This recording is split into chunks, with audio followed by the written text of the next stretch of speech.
and seats or whatever there is in here. The other thing, of course, is I'm going to mention is dinner again tonight was really good. And for those of you who didn't eat, I'm going to give you a little perk.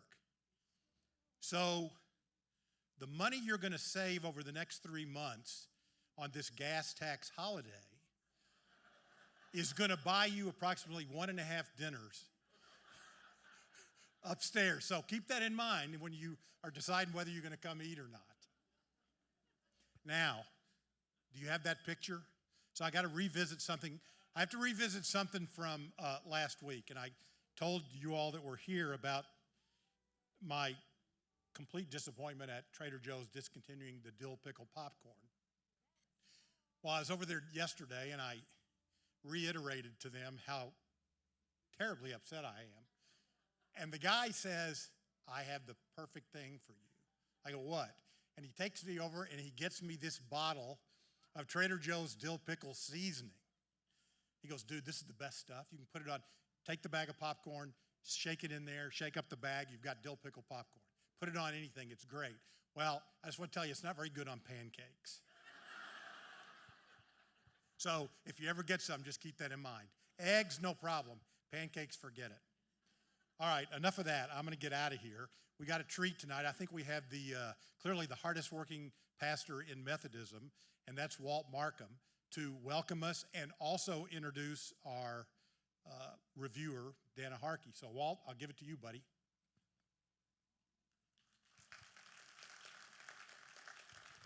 David, thank you. And good evening. How we doing? Welcome to our humble little church. Highland Park United Methodist Church, we're delighted you're here, delighted you're part of this Rejabian book review.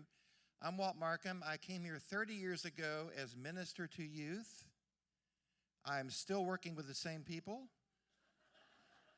I am minister to senior adults. I like that. Let us pray. Heavenly Father, what a delight it is for us tonight as we gather together and as we simply come to be entertained and to be educated and to just sit at the feet of Dana as she walks us through this wonderful book. We pray this in your son's name. Amen. Many of you know the Harkeys, know Dana. She's been in this church a measly 50 years, and she came to it by marrying a third-generation member up here, Jackson, which makes their grandchildren fifth-generation Highland Park United Methodist children. Dana loves to review, and she loves to tell stories, so tonight we're in for a treat.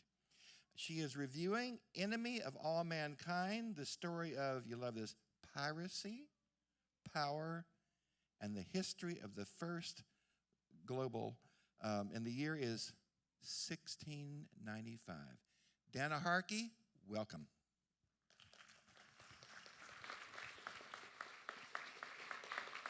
Thank you. Say your prayers, Hook. I'll show you this ghost has blood in his veins. I run him through. Ooh. Take that.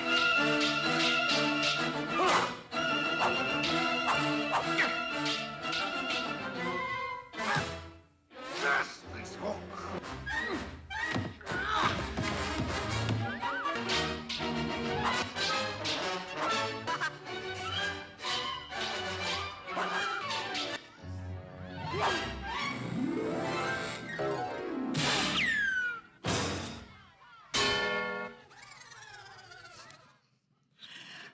Well, yo ho ho and a bottle of, I don't know, Dr. Pepper. Now, I showed you a film clip with from a fictional pirate in there. And I want to tell you a little bit about that fictional pirate. You know, everybody knows how Captain Hook lost his hand. That silly crocodile that followed him around with the clock ticking was the one who bit his hand off. And he fed him the clock so he could tell when the crocodile was close by. That's a story that most people know from J.M. Barrie's book about Peter Pan. But did you know where Captain Hook got his hook? Where do pirates get their hooks? The secondhand store, of course. Oh, now see, I knew if y'all laughed at David, you would laugh at this one. I knew I was safe there. this book really is about a lot of different things. I very much enjoyed reading it. The author is Stephen Johnson, and he is a journalist. He did undergraduate work at Brown and a graduate degree at Columbia and attended several writing workshops.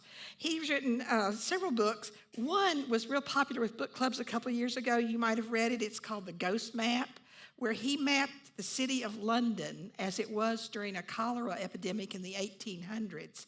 And he was able to pinpoint the wells that where the cholera germs were by looking at this map. It was called the Ghost Map, and able to pinpoint the deaths in London at that time. So it was, an important discovery and a very interesting book. He's also written a book called Where Good Ideas Come From, about innovation, which might be a good review sometime, I think. But anyway, it's very interesting. He lives in Brooklyn with his wife and 3 kids, but during the pandemic, they moved to San Francisco for an adventure. So I'm kind of admiring for that. But this story is about more than just pirates. It's about the birth of capitalism and the end of the Mughal era in India. And it's also a story about a pirate loose on the open seas, and the entire planet is looking for him. It's called Enemy of All Mankind. Now, there's a legal term called hostis sui generis, which means enemy of all mankind. And the reason pirates are the enemy of all mankind is because if they commit an act of piracy or a crime at the high seas, if anybody commits that act of piracy or crime in the high seas, then any other person can arrest them, put them on trial, and make them walk the plank or hang them from the highest halyard or something like that. All of that was legal back in those days, and so that's something else that came up there. But all the things that come together in this, the piracy, the Mughal Empire, the ships, the broadside popular press back in England, all of these elements are going to come together. And any one of those would, if they change, the whole world's going to change. And a certain event happened, and all of those are going to come together at one time. Institutions that went from fledgling ideas that were promising, but you couldn't be sure they were actually going to happen until something happened. The one thing that happened is an attack on an Indian treasure ship by this pirate ship, the Fancy. And the captain was Captain Henry Every. And all of these things have repercussions into time and space. And we're going to trace this path from a single lit match. One little match is going to get lit, and everything in history is going to change. So let's begin there. I want you to look at this as an hourglass. The event that's going to happen is when Henry Every's pirate ship takes on the Gunsway, which is a treasure ship coming from Saudi Arabia, or from Arabia Peninsula to India. And that's the waist of the hourglass. A whole lot of things happen before it, and a whole lot of things happen after it. So we're going to go through that. First of all, let's talk about, I forgot. Y'all, this is the first time you're going to have pictures. This is the first time I've shown this with pictures. Oh, I went wrong backwards. Sorry.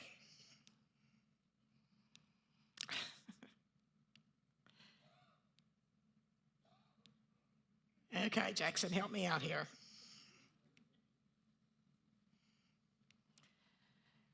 Okay, well, maybe we don't have pictures.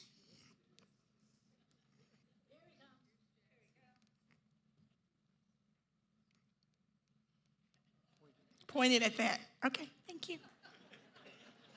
It helps when you know the AV guy. It really does. Okay.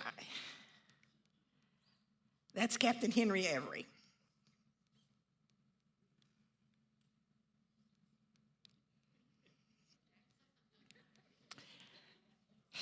Anyway.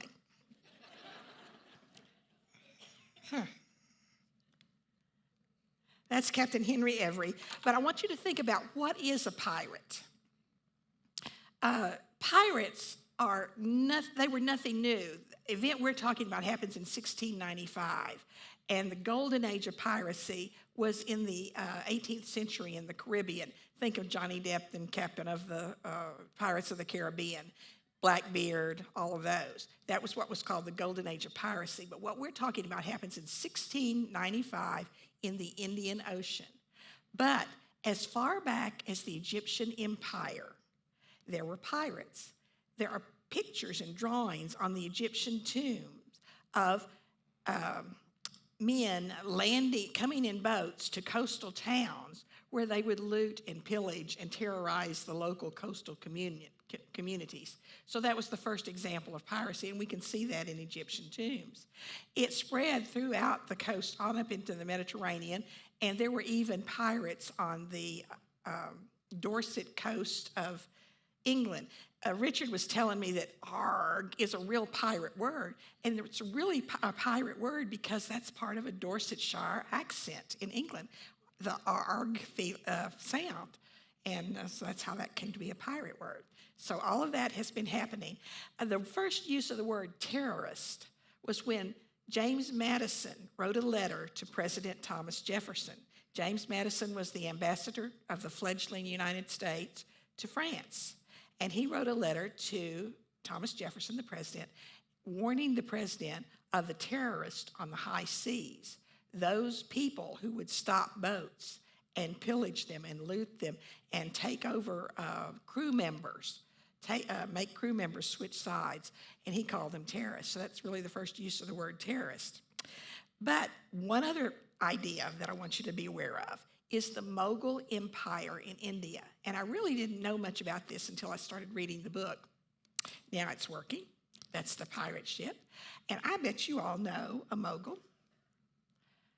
There it is. That is the Taj Mahal. Maybe some of you have been there. The Mughals started in India. Now remember, India was mostly Hindu. When the Muslims, after Muhammad died, and the Muslims kind of split between the Shias and the Sunnis, they began branching out and going other places. Well, one group of them went over that Khyber Pass in Afghanistan, into Pakistan, and on down into England. And they became the Mughals. They were the rulers. They kind of took things over. Now, India had been ruled by the Hindus before that. The Hindus had a restriction against sea travel. They said, you can't travel if you want to be a Hindu. That's not part of our religion. You can't get on a ship. And if you do, and you come back, you will face execution. I mean, it was really a pretty severe penalty. They didn't want their people to travel. They wanted to stay there. But then when the Muslims came over the pass and started taking over, that was a different story. After all, Muhammad himself was a trader. That was his profession. He would have the caravans and he would go places and he would sell and buy things. So the Mughals were going to do that too. They had no compunction at all about going to sea. As early by 1000 of the Christian Empire, the Mughals were really ruling things in India. Now, this is not much later. This is 1645. And Shah Jahan, in this, take it back to the Taj Mahal, Shah Jahan built this Taj Mahal as a homage to his dearly beloved wife when she died. It's often called a Temple of Love. If you've seen it, it's just absolutely stunning like that. But Shah Jahan, about 10 years after his wife died, felt ill one day. Now, in India, in the Mughal Empire, there was no guarantee of succession. The oldest son was not automatically going to inherit the throne. So Shah Jahan is feeling bad one day, feeling kind of poorly, and he has 3 sons. And the 3 sons take him and put him in prison. They do give him a nice window so he gets a nice view of his Taj Mahal, but they put him in prison. And everyone expects that the second son, Dara, is going to be the new Shah, the new head of things. In fact, Dara was so sure of it, he went ahead and had coins printed up with his picture on them. But Dara had an older brother who had an idea that he wanted to be the new head king rather than his brother Dara. And so, of course, a war ensues. The third brother wisely leaves the country. These two other brothers are fighting each other. The big battle included elephants, archers, men who would try to tangle up the elephant's feet to trip them and get crushed by a falling elephant. It was a terrible battle. Well, Dara was in this battle, and he saw his right-hand man standing right next to him literally get his head shot off with a cannonball. He said, "That's enough for me." He runs away, he gets his family, and he goes somewhere else. Eventually, the older brother, whose name was Aurangzeb, finds Dara, executes him and his family, and says, "This is it. I'm now your new Shah, everybody." And he gave himself the modest title of Universe Conqueror. Shah Jahan lasted another 7 years, gazing out at his temple of love until he died. And by that time, Aurangzeb was pretty well established as the ruler of this part of the Muslim Empire. The Grand Moguls took the wealth of India and they made fabulous palaces. You can see an example of it here. But their home palaces were fabulous. Their women were draped in silk with jewels and crowns and gold everywhere. Now, the English people, or Western Europeans in general, wanted some of that. They wanted to be trading partners with the Moguls in India. So they started sending representatives there. And one thing they noticed was when they bought something, they would use English bullion, gold bullion. And the Moguls did not take that and invest it in something else. Moguls kept the money for themselves. It would be like if you won the lottery and then decorated your dining room with $100 bills. And that was what they did. They just used their wealth to show off. And the Europeans that kept coming saw that, liked it, and they wanted some of that too. They wanted to take some of that wealth back with them. The British people, several of the countries did, but we're going to talk about the British in particular, started a company called the British East India Trading Company. And in doing so, they established forts all down the coast of the western coast of Africa, around the Cape of Good Hope, and then up through the eastern coast, and then on over into India. They established posts. So they had a pretty good mail system going, a communication system, all of the things you needed, and places for their boats to stop and get supplied. And there was a pretty good, healthy trade there.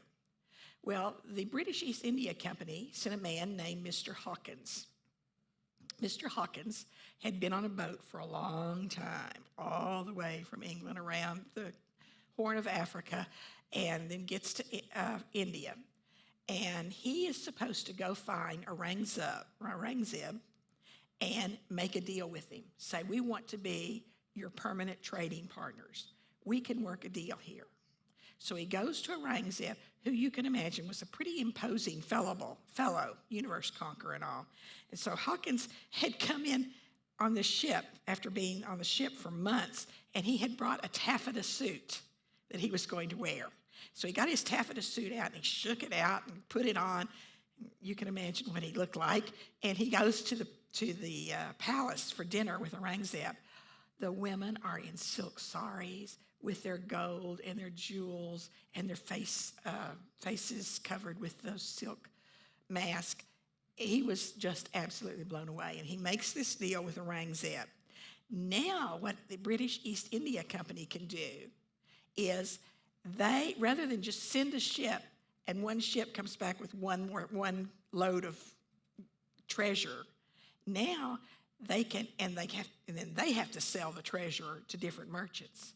Now they can ask people to invest in their ships and buy stock. So the British East India Company was the first company to sell stocks. And now if you were a shareholder and the ship comes back and you have 10 shares, well, then you get 10 shares of what the ship is carrying. You don't have to be a merchant to sell it. You can sell it yourself. You can keep it. You can make things with the silk. You can do it, there's all manner of things you can do with the treasures that they're bringing back to you. And all of that's working out just great for the British East India Company. Now, the British East India Company was already about a 50-year-old company, and now they're really going to make money because they've got this deal, a private deal with good old Aurangzeb. Meanwhile, now let's see about Henry Every again. There's Henry. Henry Every, as a child, has kind of a murky childhood. We know he was born in Dorset. There is a record in the church in Dorset, which is a coastal town in the southern part of England. There's a record in the church of his baptism, so we know he was born there.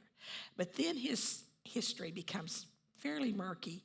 It is said he went to sea in a particular year, and if he did go to sea in that year, he would have been 3 years old. And we don't think he was that precocious. Either that or the baptismal records were wrong. So we don't think he was that precocious. But surely, living in Dorset and having seen pirates and heard tales of pirates. Oh, I forgot to tell you the story of a great English pirate. Think of Sir Francis Drake. He is the hero of the Spanish Armada fight. He is the one who won the fight with the Spanish Armada. He's the first Englishman to sail around the world, to navigate the globe. However, he has in his possession a letter of marque from the Queen. With this letter, he can stop any ship he wants to and take what's on the ship.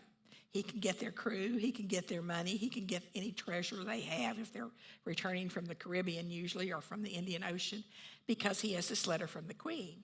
Now, you don't call that a pirate. You call that a privateer. And so that's what Sir Francis Drake was, a privateer. Now, surely Henry Every had heard of him. He was a good Englishman. He'd heard of Sir Francis Drake and all the wonders that people going to sea had. So going to sea was a natural thing for Henry. We know he did go to sea probably as a 12-year-old, a cabin boy. He worked his way up in the ranks until he was about 25, when he got a job as first mate on a ship called the Charles II. Now, the Charles II was the latest thing in English ships, and the English built pretty good ships. And the Charles II was going to be the fastest ship they ever had. The owner of the Charles II gathered 2 other ships and made a deal with some Spanish merchants that their 3 ships were going to sail to Spain, wait in Spain for papers, and they'd get the letters of marque from the Spanish king, and 3 more Spanish ships would join them, and they were going to go to the Caribbean, where all that gold was coming. So all of that was going to be such a good deal. And so Henry Every said, sure, I'm going to be on that. So he's the first mate on the fastest English ship in the ocean. They get to Spain, and the papers are held up. You know, it must have been like inspections at the airport nowadays. It just took too long to get everything ready. So months went by. The Englishmen were scared to get off the ship. If they got off the ship, they were afraid they would be accosted and made to work on a Spanish ship. They ran out of food. They couldn't get food. They were down to eating the rats on board the ship. Conditions were awful. They felt, the Englishmen also found out that the company was supposed to be taking care of their families back in England, and their families were writing them and saying, we have nothing. Nothing is happening. So the sailors were very unhappy. So Henry Every gets a bunch of them together, and they decide that they're going to mutiny. They're going to take over the Charles II, the fastest English ship on the ocean. They plot and they plot and they plot. And they decide what they're going to do is, from one of the other ships, they'll take a lifeboat and they will row over to the Charles II, where part of the crew would be waiting for them. And their code would be, if they shouted up, we have a drunken bosun. I don't know why that was their code, but it was. That was the sign for someone to throw the rope ladder down. They would climb up and they'd take over. Now, as it happened that very night, the captain of the Charles II was asleep in his bunk, probably drunk. Again, all they had was grog, grog and rats. So that was what they did to pass the time. But the captain was asleep in his cabin. And when the mutineers came aboard, they took over the ship. They pulled the crew together, all of the crew that was there, and said, we're going to take over the ship. You can choose to go with us, or you can walk the plank. And by this time, they had sailed about 10 miles out. And of course, most of the crew decided they would stay with them. But the captain and 10 of the other crew members said they wanted to go back. And so Captain Every graciously provides them with a lifeboat. Now, this is going to be important later on. He provides them with a lifeboat, so a way they can row back to the port. They get in the boat, and they start rowing away, and they yell back, we've sprung a leak. And so Captain Every throws them a bucket so they can bail. Real humane guy, right? So they sail, they go back, and the Charles II sails away fast. Nobody else can catch it. What Every decides to do, instead of going to the Caribbean, he tells the crew that's come to join him, let's go where the real money is. Let's go to the Indian Ocean. And so they're going to go to the Indian Ocean. But to get there, they're going to have to sail down the coast, the western coast of Africa, go around the Cape of Good Hope, and then up the eastern coast of Africa, which means they need to stay out of the way of the British East India Company ships, which arguably has the best fleet in the world by this time. The country of England had already defeated the Spanish Armada many years ago, and so now it would seem to be the merchant ships were the really good ships, and they were armed. That's important to know as well. They go down on they get to the first place they could stop on the western coast of Africa, which is Cape Verde, and they careen the ship. I'd never heard of careening the ship. A bigger threat to ships, wooden ships, than pirates or high seas or anything are worms, shipworms. They're mollusks that look like worm, and they bore into the wood of the ship. And so in order to get rid of those shipworms, the crew would take the ship at low tide and sail it as fast as it would go, run it up on the beach, tilt it over, and replace the boards that needed replacing. So they did that, so the ship was quite seaworthy. And then at the high tide and a lot of effort, they pulled the ship back out.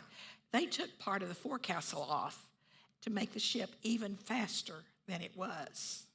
So they had this ship all fitted out that's going to be a fast ship, and they're heading for the Indian Ocean. Now, in order to get around the Cape of Good Hope, you sail down the western coast of Africa, and then you sail a little further west to where the warm water and the cool water meet. And that's where the currents are strongest. And it just takes the ship and swishes it around the Cape of Good Hope, and now you're on the western coast of Africa. They get to Mozambique, which is a pirate hangout. When they get there, they careen the ship again. They make a few excursions. If they saw a ship from another country coming, they might go out and rob that ship. But if they saw a British ship, they would go out to sea and hide. They didn't even want to be seen in port. So that was all, again, they never attacked a British ship. So, but they did get a Danish ship and recruited several new crew members by virtue of saying, do you want to be on our crew or do you want to walk the plank? So they had a pretty good crew by that time. A French ship, the Danish ship had 40 pounds of gold and chests of cloth, small arms, and 50 large casks of brandy, and 17 Danish soldiers. So that was a pretty good haul. And they did a French ship. They would also go to some of the coastal towns in Africa where they would burn the town and take any goods that were there. And there is one instance of the crew going into a mosque and putting dynamite under it and blowing it up. So they were not just a happy crew. They did very cruel, terrible things. They stayed in Mozambique about a year. They even bought a whole herd of cattle and feasted on beef. You know, they'd kill a cow once a week or so. So they had this whole herd of cattle. An idea was brewing in Captain Every's mind. I want you to look at, if I can find the map. There's Captain Every's flag. There was the other one. This is the map.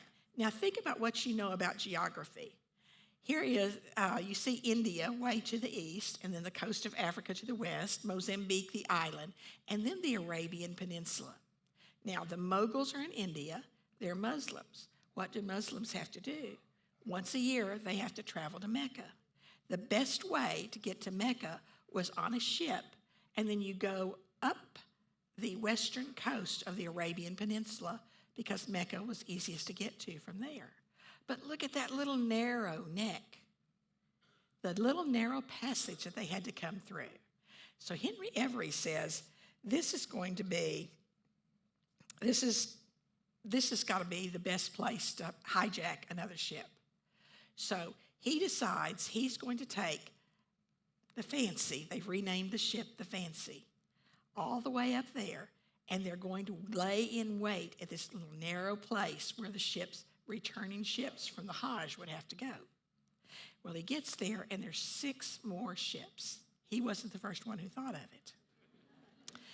And but Henry, being the nice, persuasive person he is, I mean, he's almost as persuasive as Universe Conqueror, it seems like, from time to time. He gets all of them together, and he says, we need to form a pirate armada. We can do better together than we can do apart. And in order to do this, let's elect an admiral, and I appoint myself, Henry Every says. And sure enough, Henry Every, over more experienced pirates, gets to be the admiral. He gets chosen to be the admiral. He's now commander of an armada. Now, I told you that the Fancy was a fast boat. So Henry, Captain Every, gets out his pencil and paper, and he writes a letter. And he's sending it to every British post along the coast of Africa to be posted. He has people make lots of copies of it. And he says, I have the Fancy, an exceedingly fast ship. This fast ship fears not who follows her. And he sends this letter to all English commanders. In other words, he's telling them, I won't attack you. Don't worry, I won't attack you. Now, historians say that that's either a shrewd tactic that, you know, he was telling that so that they wouldn't attack him, but there was a veiled threat in that letter. He added this line, I won't attack you, but my men are hungry, stout, and resolute. Now, we obviously know Captain Every has a cruel streak, and now he's warning everybody. He's warning all the British fleet. And now he has all these ships to go with him. But think about, he was thinking in his mind, historians say, of the injustices that he had endured in Spain. The English company had abandoned him. The Spanish company did not want any part of the English without their company.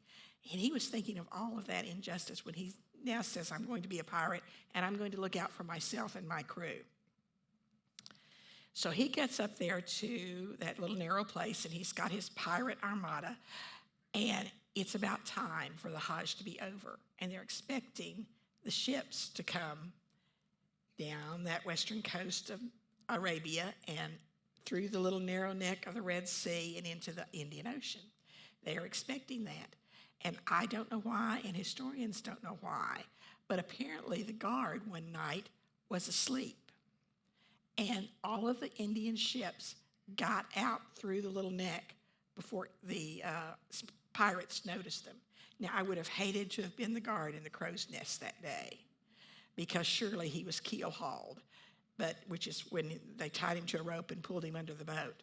If he was real bad, he had to go down the boat long ways. If he was only sort of bad, he would go across the boat crossways. But I'm sure this was real bad. He got in lots of trouble. So when they realized that the treasure ships had left, Henry Every turns to the other captains and says, my boat's the fastest. I'm going to go out first. We'll all go out together, but if I'm going to get on ahead of you. So he gets out in the Indian Ocean, and the first ship he sees is called the Fath Mahamadi. It's an Indian ship. He fires a shot at the Indian ship. The captain almost immediately strikes his colors and surrenders.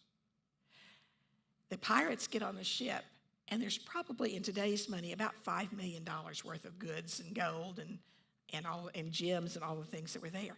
That was more money than these pirates had ever seen in their life.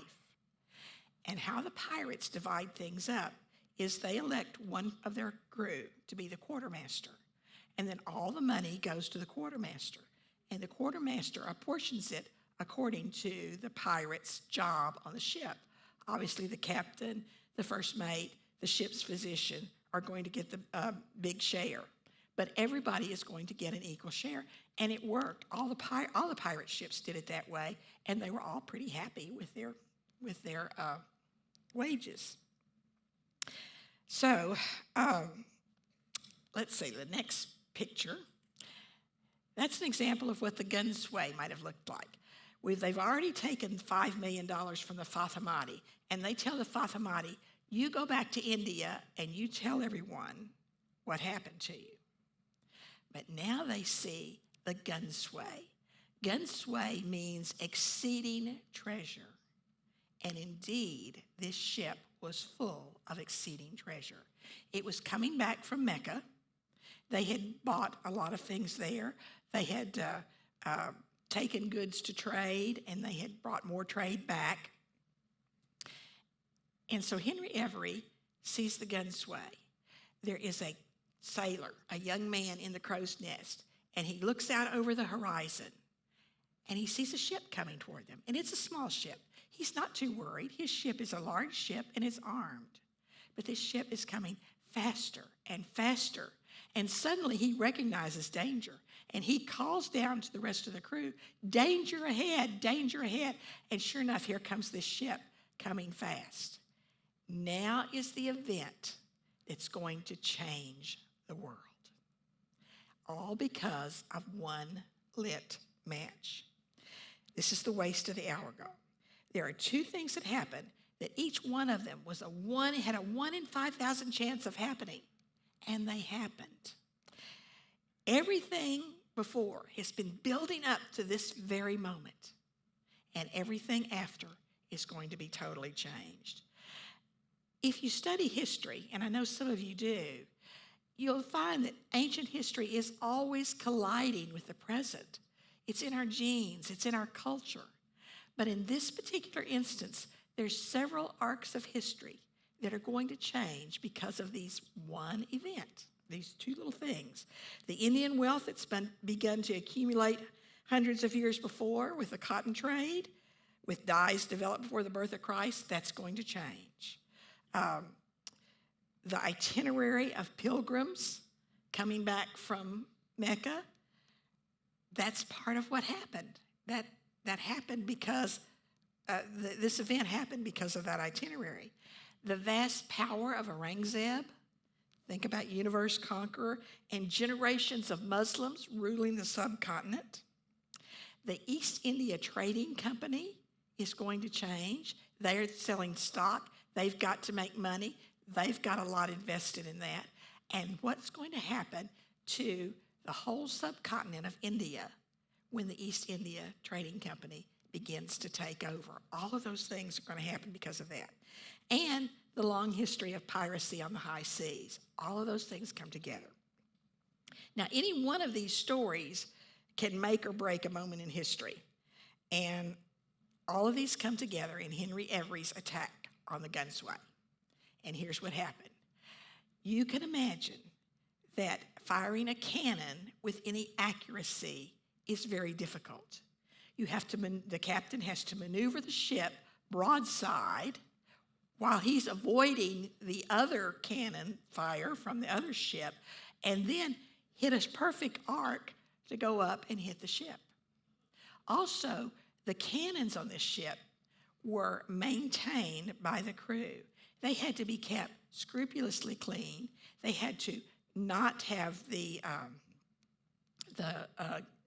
gunshot loaded until the proper instant, or else the powder would get wet, and you didn't want that to happen. And it had to be the right amount of gunpowder. So all of those things make it difficult, make this very unlikely to happen, until the first cannon shot was fired from the gun sway. The match was lit. They placed it on the cannon, and the cannon exploded. It was completely pulverized everything within 50 feet. Human bodies, the side of the ship, all of those things happened. Now, probably it had been loaded improperly in the hurry to get the first shot off, but we don't know. All we know, the historians know, that it was a major explosion on the gun sway. So the gun sway's already at a disadvantage. Then the Fancy fires their first shot. And again, maneuvering to get to the right position in the wind, in the high seas. The cannon is lit. The cannonball flies in a perfect arc. And where does it land? Right on the mast of the gun sway. Now the gun sway is helpless. The pirates quickly come over and board the gun sway. There is hand-to-hand fighting on the deck, and after 2 hours of terrible fighting, the captain surrenders. In the hold, there are vast quantities of gold, silver, jewels, the cloth, the silk, and cotton cloth was very important too in India. English women liked the calico because the dye that they had developed in India held its place on the cotton cloth, on Indian cotton. So bolts and bolts of Indian cloth and silk and gold and jewels and everything. It was more than they could ever even imagine. Historians say in today's money it would be about $25 million.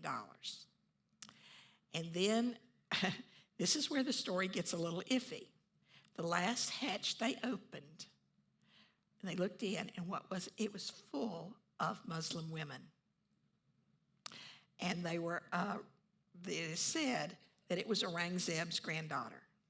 Now, the story goes that Henry Every took one look at the Muslim princess, and they immediately fell in love and were married the next day by a Muslim imam on the deck of the ship.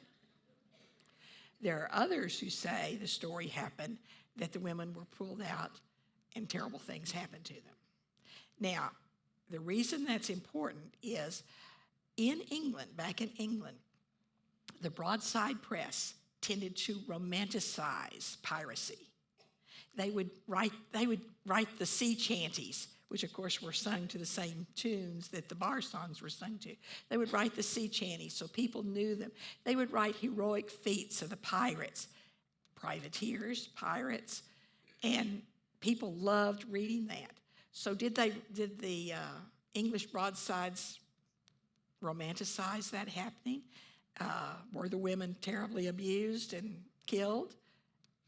Or somewhere in between? We really don't know the difference of what happened, except that was part of the legend of the broadside press. Meanwhile, they tell the gun sway to go back to England where Fatimati already was and tell them what happened. So they load up all the treasure and perhaps the princesses on the Fancy and decide they've got to get out of this part of the world. They sail away. They're going to go around the Cape of Good Hope again. They've got to stop and reprovision from time to time, and we'll get to that in a minute. But the gun sway goes back to India, where the Fatimati is. And somebody has to go tell Aurangzeb what's happened. And they decide that the court reporter is going to go tell Aurangzeb, well, you've heard about don't shoot the messenger. Well, that's hardly likely that Aurangzeb is not going to shoot the messenger, so it was kind of a bad job to have. So he does shoot the messenger, and he's furious. These people have taken his fortune, his faith, and his women. They have done terrible things to all of those. And so he has to have somebody to blame. Who is he going to blame? Mr. Hawkins of the British East India Trading Company is a very handy person to blame. He's standing, he's right there. He's the major person in this business that they agreed to trade with. So Aurangzeb takes all the British men that are there in India and puts them in the fortress in chains. Now, there's an interesting Methodist story about that. If there's any Methodists in here who want a little extra John Wesley with that, let me know, and I'll tell you that story afterwards. But the men are all in the prison, and they say, we didn't have anything to do with this. And they send letters back to England pleading for the English government to help them out and to tell Aurangzeb that this was not their fault, that this was not a British ship, even though it really was. So they work out a deal with the government of England. The King of England was William III, and he was too busy fighting the Dutch and mourning the loss of his beloved wife, Mary, to pay much attention to what's happening in India. So the government tells the British East India Trading Company to go to Aurangzeb and make a deal with him that from now on, their fleet, the best fleet in the world, will guard his ships. And we will catch this pirate and take care of him. Well, they sell that to Aurangzeb. And so now we have a quasi-government company running things in India and taking care of the Indian ships, being their guardian and kind of policing. And so this is the start of when the merchants and the military of England together took over the subcontinent of Africa. Meanwhile, Every has divided the loot with all of his crew. They sail around the Cape of Good Hope again. They stop several places along the western coast of Africa very quickly. One thing they do is he becomes a slave trader. He buys enslaved people, and it's a money laundering deal. It's easier to have something like this rather than the money or the gold coins that might be identified. So he becomes it's a terrible profession, but he thinks it's going to be better than piracy. He kind of tries to pass himself off as a slave trader. And they stop, after the first place, they stop in the middle of the Atlantic Ocean is Ascension Island. And it's an uninhabited island, and about 14 of the crew decide they're going to stay there. There's food, there's water, they can make a living there. Now, there are descendants of those people there to this day, so that makes you think that perhaps either an enslaved woman stayed with them or a Muslim princess, possibly either one, because there are descendants of those people there today of Henry Every's crew on the Ascension Island. Henry Every and his crew get to Nassau. It's just been named Nassau. It had been New Providence. The governor of Nassau was just a teeny bit corrupt, even though he was British. And Henry Every makes a deal with him. I will give you this much money and my ship. Because, of course, he doesn't want to be on the ship anymore. The king did take time to issue a proclamation that said, everybody in the world needs to be looking for Henry Every. And this is a picture of the proclamation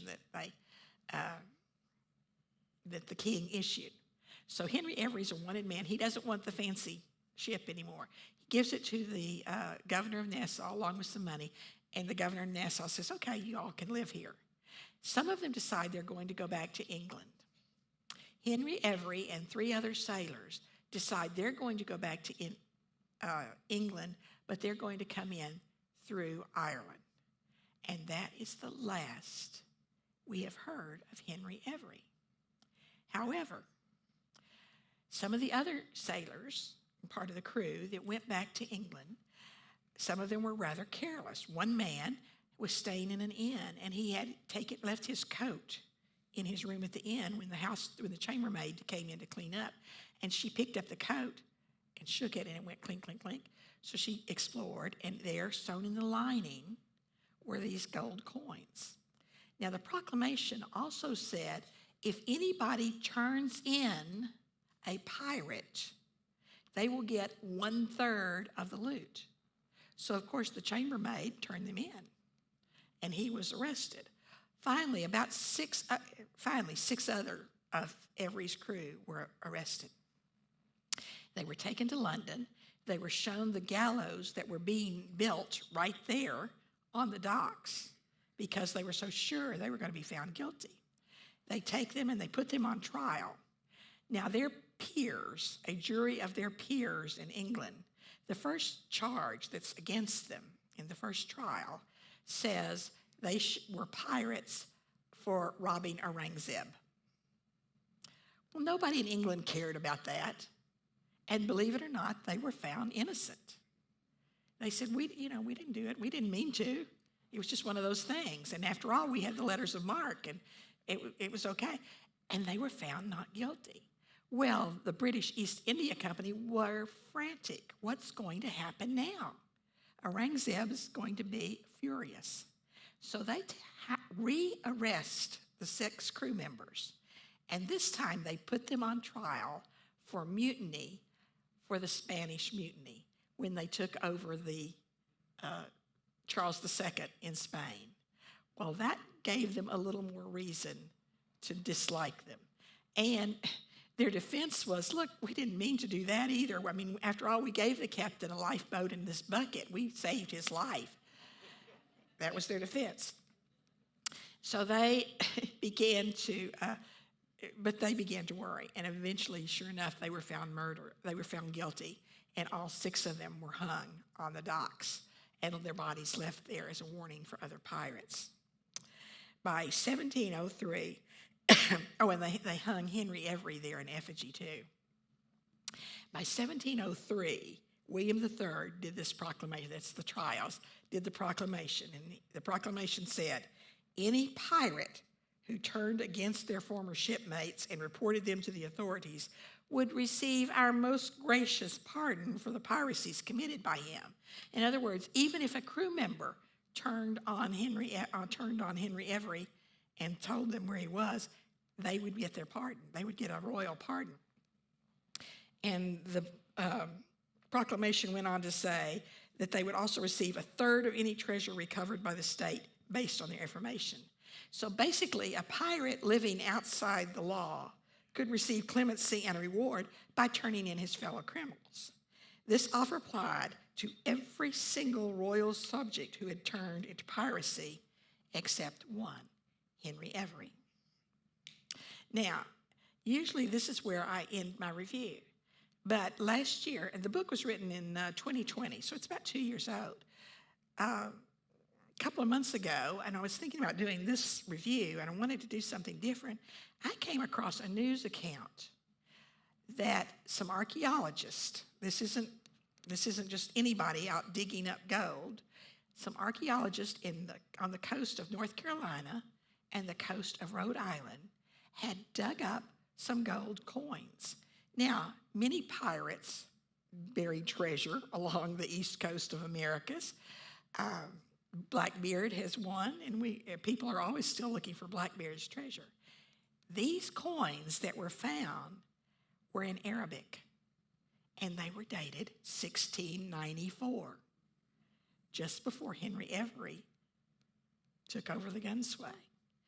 Okay, did Henry Every and his 3 guys sail up the coast of the Americas and leave some coin, bury some treasure before they went to Ireland? Did they come and stay? None of the colonists, how else would an Arabic coin get there? None of the colonists or any of those people that lived in the colonies in 1700 could have gone to the Arabian Peninsula. So archaeologists really think that some of those coins came from Henry Every's loot. And it might be a spot on the trail of Henry Every who was never seen again. Thank you.